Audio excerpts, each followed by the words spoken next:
to keep those operatives from going back up north could stall the talks by weeks. We'll keep an eye on it. Trace, back to you. Kevin, thank you for that. Let's bring in the Republican nominee for Congress in Virginia's 7th District, former Army Special Forces Green Beret Derrick Anderson, along with IDF Special Operations veteran, law enforcement expert Aaron Cohen. Thank you both for coming on. Aaron, to you first. I mean, Kevin talks about framework. You know, listen, I built a house 8 years ago. When it was framed, it took 2.5 years to build after that. Framework, I'm always a little bit suspicious. I need solid stuff. What do you make of this? I think even saying the term framework to a terrorist organization is a very dangerous concession that's being made in the public sphere.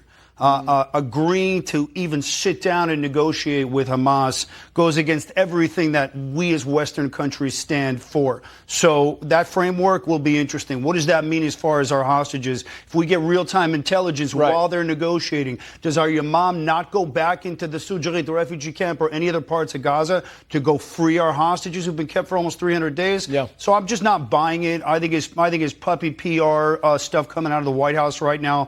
Truth is, Bibi's got a ton of leverage, pressure for the last 9 months. Well, let's see how this plays out, but I think it's kind of nonsense. Derrick Anderson, to you now. Are you as well skeptical about this?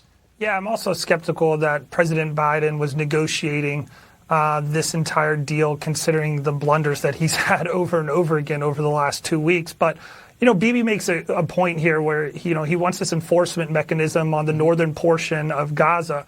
I mean, when you're doing combat and you're out there taking territory and you're moving through, you don't want to release that territory back to the bad guys, right? Because they're going to entrench themselves back in there. So he does make a point about wanting to make sure that that northern area is still going to have some sort of defensive mechanism. My biggest worry, I think, is that Hamas tries to renege on their deal. All right, they've done this over and over again, time and time again, where they get to the very end of the table and then all of a sudden they pull it back at the last minute.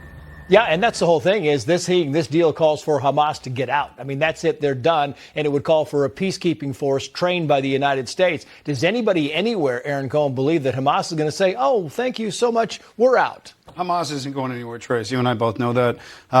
What is that? Remember that slogan on that little green bandana. They don't want to have to reprint that, Hatel Mut to the death. So where are they going to go? Egypt?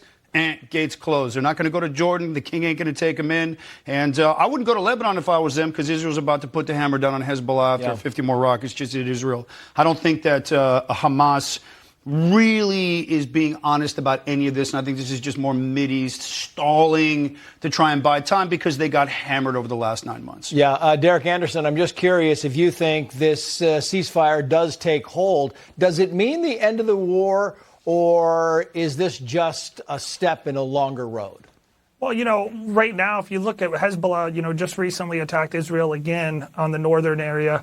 Hezbollah doesn't want to see a ceasefire right now because right now this is an excuse for them to continue to fire and fire again on Israel. So I do think that I agree with Aaron. I think that this is going to be just them duping. They're not actually coming to the table, that they're just going to continue to elongate this thing because that's the cards that they've been dealt. Yeah, I mean, I have a tough time believing that it's all just going to come together and Hamas is going to say, see y'all. Aaron Cohen, Derrick Anderson, gentlemen, thank you. Well, just 3 days from now, the Republican National Convention in Milwaukee begins. The big question, who will former President Trump